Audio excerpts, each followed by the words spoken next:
brilliant, Joe. Congratulations on signing your professional contracts. To start off with you, Joe, you've been in and around the first team squad all season. How good does it feel now to have actually signed that pro deal? Yeah, obviously it's good to finally get it all done and dusted. It's something you've obviously been working for a long time, so yeah, to finally get it all done, get your aim is really good. Yeah, so I'm happy. Yeah, Ed, you seem to sort of be a late push really, because you're injury affected first season as a scholar. Yeah. What do you think you showed Mark Yates, second half of the season, that you were ready to get a pro deal? I think my attitude was the main thing. I think like I showed with my injury especially, to come back from it and perform well, do well in training mainly. I think. Yep. And has this always been your ambition to sign pro? Yeah, definitely, ever since I was a little kid. And me and Joe joined Cheltenham at the same time actually, so we've always had the aim to go professional, and I'm just happy that we both made it now. Yeah. How old were you when you joined the club? 12, 11? I don't know, yeah. We played a cup final, didn't we, on here? It was a different game, wasn't it? Yeah, different game, Both same lost, day. both scored. Both lost, both scored. So. Who actually spotted you and brought you to the club? Well, Roger Hyatt keeps Yeah. claiming it, doesn't he? Yeah, Rog keeps. Rog and Jim. So yeah, Rog was here that day, I think, wasn't he? Yeah. So, I think John Ward was manager that day, wasn't he? Yeah. was the manager of your team, was he? Yeah, I think. Ed, you went to Bucharest, didn't you, Joe? St. Peter. Yeah. So Yeah, can you St. just tell me each about a little bit of your football history? Who you played for? What year you started? How old were you when you started playing football? And then how you ended up coming to You Cheltenham? go first, Joe. I started off at Cheltenham Panthers under John Flaherty, Irish bloke. Very good. It was good. Just with all my school friends, really. Just that's how I've always done. Just enjoyed playing football. And then went and played with Gloucester Primary Schools, which Bob Owen set up, and it was a real good setup down there. And then that's when just come to Cheltenham after that, and just been here ever since with Ed. Which pretty much similar, isn't it? Like we've Very always similar, come up to be together, fair. so we know each other well. And so yeah, it's, Yeah. Ed, who did you play for youth football? I started off at Swindon Village Bowmen with Derek Pates. My granddad got me into football really. With Jeff Samuels, who helped me a lot, to be fair.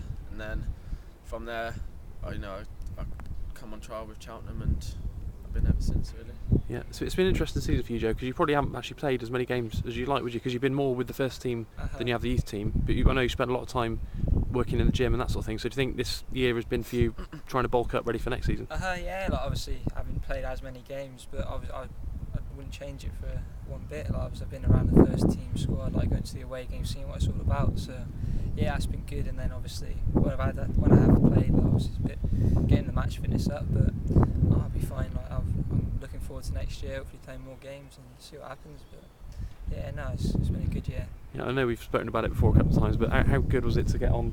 I remember you getting your first touch for the club against Exeter as a substitute. I still thought it was a foul, so I was just kicking the ball away type of thing, so we 2-0 up. But yeah, no, it was really. I'll never forget it. Obviously, 3-0 against Exeter at home, you couldn't really ask for much more. So yeah, it's really good. Really happy.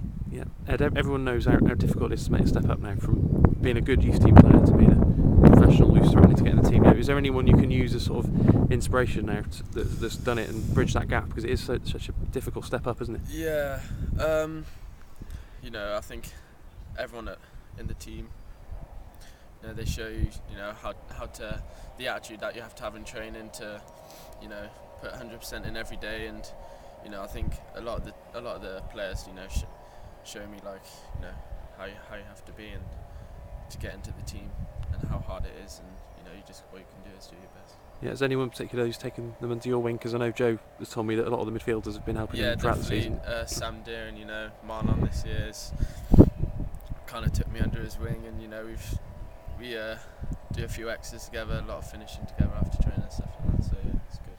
Yeah, and you can play wide or attacking midfield, can't you? Yeah. Similar to Sam Deering, really. Centre attacking mid is where I'm favoured, but yeah, I can play out wide as well. Yeah, and Joe, anywhere in the middle of the midfield, Anywhere. Any preference? Do you like playing more attacking, or you sitting, or anything? I like scoring a few goals, don't I? But Try to. But nah, I play wherever. Honestly, I'll play wherever I'm told. But easy, yeah. Yeah, all the players had meetings with the manager today. Have you been in, spoken to him, and have you been given specific programmes to do over the summer? Yeah, we both went up together, didn't we? Yeah.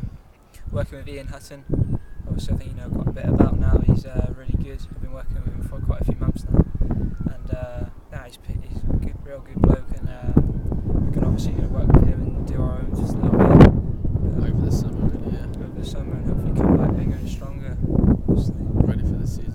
I interviewed every youth team player at the start of last season and asked them what their ambition was. Both of you said to get a pro deal. If I ask you the same question now, what is your ambition for next season? Next season, Hopefully to get into the team. That's what you got to aim to, isn't it? You got to aim to get into the team and start play some games in the football league. I think you got to try and aim high, and hopefully we'll do that. And hopefully we're playing on here instead of stood on here. Yeah. So you have played on here before, obviously youth team cup games and that sort of thing. But if you get sort of involved in the friendlies, which I'm sure you will, that'll be the first team experience for you, won't it, Ed? Yeah, and it would be amazing for me, really. And I'm sure I'll just do the best I can to get that moment. Yeah, Martin Devaney came from Bog Harris, didn't he? And there's Harry Williams, who's going into a second year next year. So a few decent players coming out of Bog Harris now. Brown. Yeah, James Brown. I won't mention him. And Joe, I mean, St Peter's is much more renowned for rugby, isn't it, as Gloucester as a whole? So do you know if there's been any other pros coming out of St Peter's, footballers? To be honest, not that I know. Obviously, you've got Charlie Sharples and Ryan Lamb that have come out of St Peter's, but no, it's not off the top of my head, no. But obviously, it's a good school and I recommend it. But it's usually rugby. But Bog Harris is still better. Nah, it's never, not really, is it? It's great school. Did you ever play against each other in youth football? Maybe we were talking about it yesterday. In we were doing the fitness. Yeah. We think when we were younger, it's like at 7-a-side. Yeah, not for school team. Never played each other at school or 11-a-side, did we? So, but played with each other quite a few times. I didn't notice you. How tall are you, Joe? 6 foot 1? Because your dad's very tall, isn't he? Dad's Gordon's 6'4". So yeah, You've got Dad's a bit of quite growing big. still to do. Brother's bigger than me now, so and he's younger, so maybe I've got a little bit more than me. Me now, I don't. But you obviously, in your position, as Sam did, you're a lot taller than Sam, but you've shown it's not all about height, is it? In creative areas. You look at Barca, and they don't really have tall players, do they? Messi, shortest guy, and best player in the world. So. Yeah. Right. Me.